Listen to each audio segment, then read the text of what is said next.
Our consultant virologist, Dr. Chris Smith, is back by popular demand. Kia ora, Chris. How are you? Oh, I'm in good shape. Hi, Kim. Good. I'm glad you're in good shape because you've been working very hard. Let us talk about the World Health Organization warning that Europe could face a winter wave of infections come October, November, presumably. Would this be an educated guess, Chris, given the trajectories of influenza, for example? Well, all viruses, with a few rare examples, are more common in wintertime than summertime. And this is put down to simple virological principles about the spread, which is that we spend more time indoors, cuddled up with each other in the cosy warm when it's wintertime. The windows are closed, so we spend less time outside. There's less sunshine, the air's less humid. All these factors play a role, and as a result, viruses find it easier, particularly viruses that spread through the respiratory route, like coronavirus, and they spread more easily in wintertime. So flu, yes. Common cold, yes. Probably coronavirus as well. It's probably not a coincidence that it took off the way it really did in the winter times in many climes around the world. So nothing to do with temperature, it's to do with human proximity. I think that the dominant factor is human proximity. Temperature is going to play a role because if you've got nice high temperatures, the virus particles are going to be less stable. They're going to break down more quickly in high temperatures. The other thing that they'll do is when you've got higher temperatures, you tend to have higher humidity, certainly in the UK. And if you've got higher humidity, a lot of the spread that we're seeing with this is what's called droplet spread. And this is where when you breathe or cough or sneeze or just speak to people, you are expelling a fine mist of droplets from your mouth. And because those droplets come from your airways and the virus grows in your airways, you're producing little bubbles of moisture with virus packaged up inside them. And if those droplets are hovering in air which has higher humidity, because water molecules like to get together with other water molecules and they find it easier to do that where there are already lots of other water molecules, if you've got fine droplets in the air, the stray water molecules in very humid air will join those droplets, make them bigger, and then they sink to the floor more quickly and get trodden underfoot. So that's why in the summertime the droplets don't tend to be so airborne for so long, so therefore the spread is a bit retarded in the summertime for that reason as well. Still with the World Health Organization, it's warning that the virus may never be eradicated and become endemic. Does that seem like the most likely outcome to you? Yeah, I mean, my instinct is that they're spot on. And the reason for me saying that is that if you look at the behaviour of the virus, it's very well optimised to spread around in humans. It's got a very high R value, reproduction index, so it's spreading very easily between people. And it also has an asymptomatic phase. So many people who are infected with it have few or no symptoms. And as a result, it finds it very easy to spread and hide in plain sight because it doesn't stand out from the crowd. And because it's so well optimised to us, it's so readily able to spread, and no one at the moment is immune to it. It's going to continue circulating till it gets to everybody, and because lots of people are going to have it in circulation, as more babies are born who are susceptible, they're eventually going to catch it too. So I think it's going to become another one of the human coronaviruses that circulate. There are 4 common human coronaviruses that tend to coincide in their peak with the winter again, and we've known about those 4 coronaviruses for a really long time. They just circulate, they produce relatively mild infections, and they tend to cause a few percent or account for a few percent of the colds and coughs that we get in winter times. I suspect that this, if it's allowed to go to its natural conclusion, will join the party. And will it change and mutate in the way that the flu virus does? And should we get a vaccine, we'll need to change it every year. Okay, well, the phenomenon you're referring to with flu is called antigenic drift. And the mechanism behind that is that flu has RNA as its genetic material, and when the flu virus copies itself inside the nucleus of our cells, it introduces mistakes, and those mistakes are, or genetic spelling mistakes, otherwise called mutations, arrive at a rate of about 1 in 10,000. So the flu virus is about 10,000 genetic letters long, so therefore every flu virus that you make has at least one genetic spelling error in it. So flu makes a lot of mistakes, and every time it makes one of these mistakes, those mistakes can do one of two things. They can either affect the way that the virus grows in a good way and make it better at growing and spreading, or they can impact on the virus in a negative way. And because you're making loads and loads of virus, you basically select for the ones that work the best. What applies to selective pressure? Human immunity. So in other words, the more virus there is in circulation in people who are already immune to it, the more it's going to change. And so we are creating a moving feast with the flu because A, there's a lot of immunity in the population already, and people are using flu vaccines. And those flu vaccines do direct the direction of evolution that the flu follows. Now, the coronavirus, on the other hand, is much more antigenically stable. What I mean by that is that unlike the flu, where these genetic spelling mistakes change the appearance of the flu, so it makes it look different to your immune system, the coronavirus is introducing far fewer mistakes into its genetic code as it grows and spreads. In fact, people are tracking this. There's a website called nextstrain.org if people want to look at it, where they're building family trees of the virus, and you can trace its origins right back to Wuhan in December, when the first samples that were collected. And you'll see that if you look at the numbers of changes and the lineages of that virus, there's very few, maybe a dozen or so now. So it's adding about 2 genetic changes per month that it's spreading through the human population. And that doesn't seem to be changing in any demonstrable way. This gives us encouragement, because if a virus is antigenically stable in this way, it doesn't mean it's going to sidestep a vaccine. It's going to probably therefore remain on target for that vaccine. So the vaccine, if we come up with one, or natural immunity, if you get infected that way, will probably protect you for a longer period of time, or at least it's got a good prospect of doing that. All right. We're not entirely sure about that yet.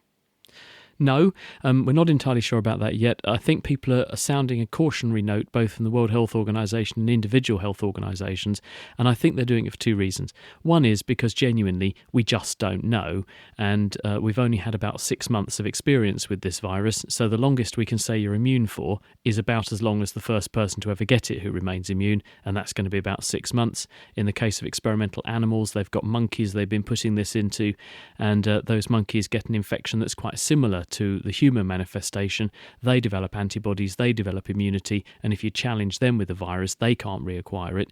So it does look like you get long-term immunity with this, but I think they also want to avoid people then seeking out infection in the same way as we used to have chickenpox parties back in the day. We did for my brother anyway, and there was a lady who got into trouble in America for mailing people lollipops that had been sucked by chickenpox patients so people could have their own chickenpox parties.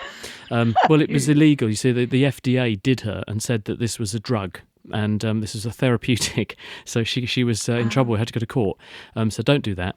But the point is that I think they want to discourage people from actively seeking out infection in order to gain immunity, because people might be coerced for the wrong reasons into doing this. They may feel there's a perverse incentive to go and catch it and become immune, and that could of course provoke more spikes and increase the odds of spreading it to other people. So I think there probably is, we're going to find that we get long-term immunity to this thing. That's going to be my speculation. That's my finger in the lick a finger and stick it in the eye. I think we're going to find it's going to be fine, but at the moment we're being cautious. No, don't. I've washed my hands. It's okay. That expression, antigenic drift, is that another word, another term for mutation?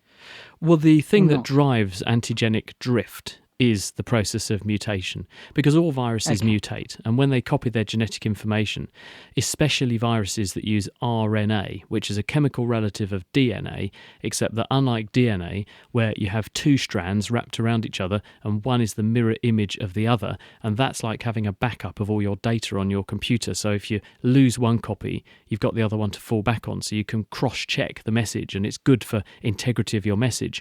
RNA is a single strand of information, and this means that there's nothing to check it against. So when you're copying it, if you make a mistake, you've no idea that you've made a mistake.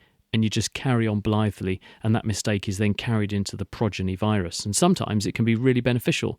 And if you're a norovirus that causes, say, diarrhea and vomiting, one of the most successful viruses of all time, really, in that regard, it makes a ferocious number of mistakes. 1 in every 200 genetic letters that it copies, it introduces an error.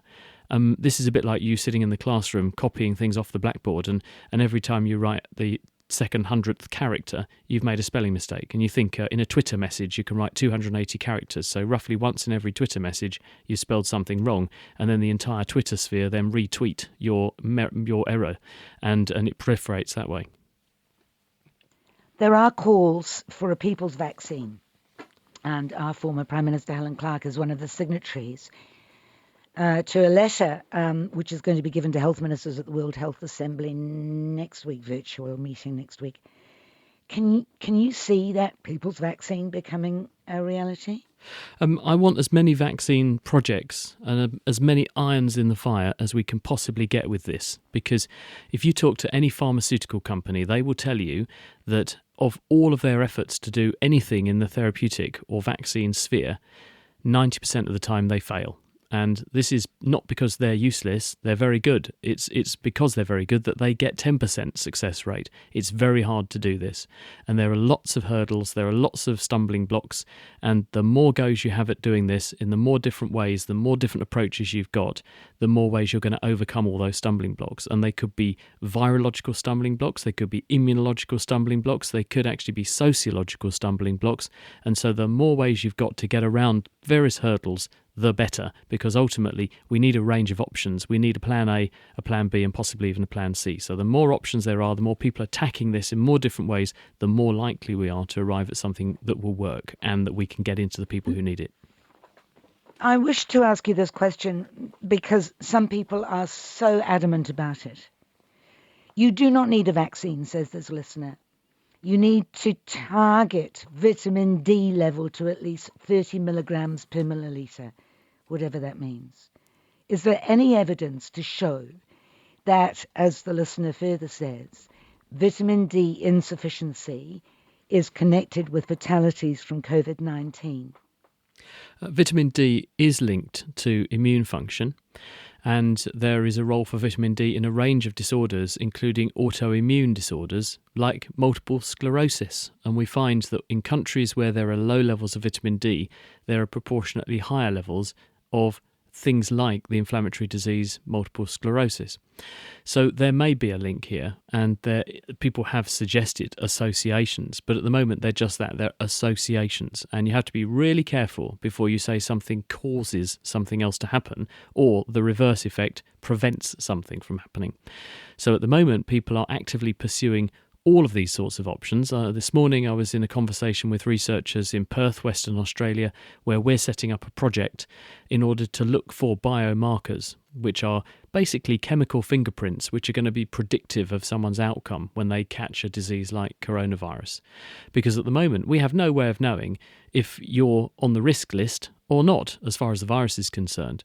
And it may well be that if we look in a person, we can find a combination of various chemicals which are present in that individual at certain levels relative to each other. And if we can work out what that cocktail of chemicals is and what the magic levels of them are by looking at lots of people who've either had a good outcome or a bad outcome with coronavirus, we'll be able to find a predictive set of these biomarkers.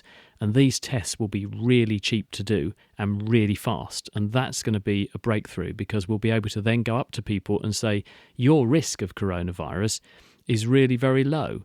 Your risk, if you catch coronavirus, on the other hand, is really very high. And this means we'll be able to help people to know where they stand and whether or not to worry quite as much. And it may well be that there are far fewer people that really need to worry. And while we wait for a vaccine, it will take some of the heat out of people's concern if we can find what these markers are. It's only just the beginning. It'll take a while. A lot of people are asking about what could be an inflammatory disorder known as Kawasaki disease caused by, it seems, COVID-19. United States, UK and Spain, hospitals have reported admitting quite a high number of children with a mix of what's described as toxic shock and symptoms seen in Kawasaki disease. What's your take on that? It's early days again. I've seen in my entire career one child with possible Kawasaki syndrome. Although, sorry to interrupt, but a listener got a text to me a couple of weeks ago after you said it was vanishingly rare, and said that her daughter had acquired it and the GP diagnosed it straight off, thereby implying that it wasn't as rare as you were suggesting. No, just because something's rare, sometimes rare things are the things that everyone knows about. For example, if you ask any doctor what are the causes of pancreatitis, on the list they will tell you that scorpion venom is a cause of pancreatitis. And that's not because it's a common thing, it's because it's the one bizarre thing on the list that you think, now that's really weird, and you remember it. Kawasaki disease is rare, thankfully, and when you see this, you see a child who has a sudden abrupt onset of a very high sustained fever that, despite giving them stuff like paracetamol, it won't go away. They also get very red tongue and hands and feet. Their glands come up, so they get swollen lymph nodes, and later on the ends of their fingers go all peely, and the toes do the same around the nails, and it's very striking. And that's what's going on visibly on the outside, but on the inside this is an inflammatory condition. It's some kind of autoimmune state, and it also causes inflammation in the heart muscle, and another longer term consequence can be aneurysms that form in the coronary arteries around the heart. And thankfully this is a rare phenomenon. We are very lucky that we don't see more people with this, because you wouldn't want people having this. But what has happened is people are noticing that a small number of children are presenting with this, but more children than you would expect to be presenting with it. And so there is speculation that there may be some kind of interaction with the new coronavirus that's triggering this. And indeed, we do know that some of the manifestations of the coronavirus in the lungs, for example, when people develop severe disease, that's not the virus, it's your immune response to the virus. So it is doing stuff to deregulate your immune response and doing other things, including, we talked on this program a few weeks ago about people presenting with thrombosis, blood clotting, when it shouldn't. There's been findings that people are making strange factors in the bloodstream, including the same sorts of antibodies that you get in people with lupus, another kind of inflammatory condition, and that's triggering some of these blood clotting disorders. It looks like it may be that the virus is deregulating the immune system in a similar way to the way that Kawasaki disease does. So there may be a link. At the moment, people are actively pursuing it to understand it better. But COVID-19 then could pose a much greater risk to children than previously thought. Well, you have to say, well, how many cases of this have we seen relative to the number of children? And when we've got the answer to that question, we'll know really what the increase in risk is. It may well be that if you've got many, many millions of people catching something and a small number, thankfully, getting this syndrome, that actually the risk is very, very low. But at the moment, we just don't know. There are reports of people who've had COVID-19, adults who've had COVID-19, suffering from what they're calling a long tail form of the virus, weird and wide-ranging symptoms, and prolonged weeks and weeks with apparent recovery and then a relapse. And disease specialists have been quoted as saying that COVID is the strangest disease they'd seen. It's a multi-system disease. Do you think that a lot of things are being put in the COVID-19 basket when actually they're not? What's going on? Well, possible. I have a close friend who taught me when I was at university, and he pinged me a message the other day to say he was in hospital, and I wrote back to him and said, well, what's going on? And he said, got coronavirus, and he caught it, ironically, in hospital when he'd gone in to have some back surgery, came home and just thought, because he was spending a lot of time not moving around much because of letting his back heal up, that when he was moving around, he was profoundly out of breath just because he was out of shape from not having done very much. And it took actually a relative who was also a medical student to go around and help him change a wound dressing, who said, you are profoundly short of breath for the amount of activity you're doing. Did a blood oximetry test on him and a respiratory rate, and said, you're really, really profoundly short of breath and have low oxygen. And he ended up back in hospital, and he's now thankfully recovered and home again. But he was sitting at home with the very presentation that we discussed here a few weeks ago, which is these people who get this silent hypoxia, where people just compensate for the fact their lungs are injured by breathing a bit harder, and they've got chronically low oxygen because their lungs are not working very well. I think probably some of the manifestations of the long tail that you're referring to with this is that actually this is quite an insult. It's quite a knock to your system. If you get severely unwell with it, it does take you quite a while to bounce back under certain circumstances. It takes a while for the lungs to heal up. And if you're not getting enough oxygen into your bloodstream, this has a knock-on effect for every organ in your body, because every bit of our body needs a healthy supply of oxygen. And if there's not enough oxygen going around the system, it's like you trying to live at the top of Everest. And, everyone deteriorates because you need the oxygen in your bloodstream in order for your tissues to function properly, not to make waste products that mess up other tissues and mess up your biochemistry, and to make you feel well. And if you're feeling unwell and your tissues are not working properly, you're more susceptible to everything else going wrong. So it could well be that at the root of all of this is the lung injury you had in the first place, plus the toxic insult of this. And then there's possibly other things we've already been discussing, which is things like immune deregulation. We just don't know yet, which is why doing what we're going to do with this project between Cambridge and Australia to look for these biomarkers and also follow people through on their illness journey from relatively early in their illness through their coronavirus infection and then out the other side as they recover. Hopefully, by doing that longitudinal analysis, we'll also get some insights into the sorts of questions, the answers to the sorts of questions that you're asking me. We've mooted this before, different strains of the coronavirus, and I'm wondering if there could be an explanation that lies there. One listener said, do some countries have a more virulent strain of it, hence explaining the differences in survival rates? No, we don't really think so. There have been some headlines which are probably a bit misleading about this. The virus mutates or changes very slowly, as I've already said, which means it's only accrued a handful of changes between its origin in China and where it is in most parts of the world these days. And those changes, most scientists agree, are in parts of the virus that really are inconsequential in the grand scheme of things in terms of what the virus looks like to our immune system and its function within our cells. There certainly doesn't seem to be a very strong association of one particular lineage with one particular set of clinical outcomes. Now, that may become clear as time goes on, and I may turn out to have that wrong, but I'm pretty sure at the moment, and most of the scientific community agree, that there is not a strong evidence base for a mutation or some kind of substrain accounting for these differences in presentation. So, you're talking about survival rates and the risk factors associated with becoming seriously ill and dying. They vary.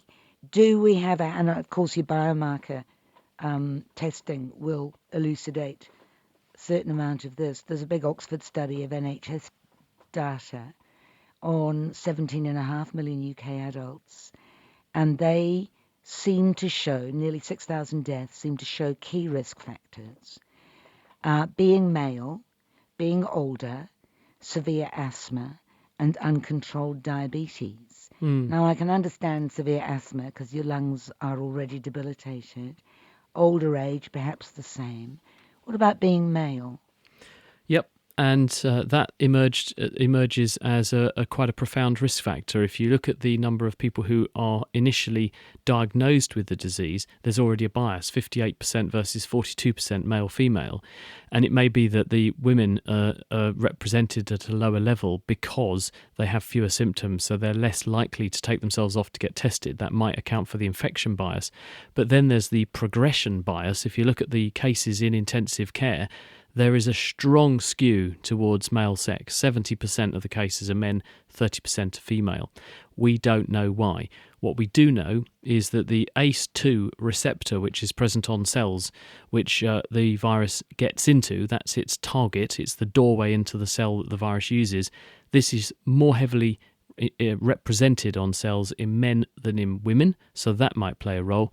And intriguingly, the same bias was also seen with the original SARS virus, when researchers looked more carefully in the aftermath and injected it into mice. And they found that when they tested male and female mice succumbed much more readily than female mice. But if the female mice underwent an oophorectomy, they had their ovaries taken out, which would make them have low estrogen levels, the mortality rates roughly equalised between the two. Now, that was the original SARS virus. This new one is a different virus, but it's about 80+% similar, and it's using the same target receptor, angiotensin ACE2, on the surface of cells, and therefore the reason why this is happening may be similar between the two. We don't know exactly what the biochemistry of this is yet, but there does appear to be a sort of protective effect of female sex and a deleterious effect of male sex in whether or not you succumb to severe disease with this. The same can account for diabetes and hypertension. Also increase the expression of the ACE2 receptor in various target tissues, which makes it easier for the virus to get in and set up a rampant infection in those individuals. Hasn't a German study shown that low testosterone levels could predispose you to suffering more from COVID-19, which would seem to contradict what you've just said? No, because it could be an independent risk factor. Because male sex could be one thing. It could be that the being male causes something to do with the angiotensin converting enzyme receptor 2. That could be an independent risk factor, which is more heavily expressed in men than in women. And then testosterone could be an independent effect. I'm not aware of that piece of research. I'd have to go and take a look at that. But that could be an independent factor, an independent biochemical effect, which further shifts the probability of either getting the infection or getting the infection more severely, for instance. I'd have to go and look that one up. But just because you're male, it doesn't mean it's the testosterone that's causing the effect, or that the testosterone can't have an independent effect. Right. Somebody has asked whether the virus does attach itself, is more likely to attach itself to exhaled cigarette smoke or vape smog. Would this pose a higher risk than normal exhaling because the smoke would come from deep in the lungs and hang in the air? It's probably unlikely that the virus is going to spread in that manner. The particles of vape are very tiny. They're much smaller molecules than the big droplets of water which has got virus inside it. And sure, if you're breathing more heavily because you're vaping or because you've damaged your lungs because you have been a heavy smoker in the past, for example, and you then catch coronavirus, then it's possible that you're infected at a higher level and more likely to be unwell, and therefore if you're coughing and spluttering and breathing more heavily, you're blowing out more virus into the environment.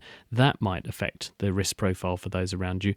But the vape material itself, the smoke, is probably not in and of itself anything, an independent risk factor. It's probably not going to enhance the infectivity of the virus. But what it will do is act as a bit like a canary in the coal mine.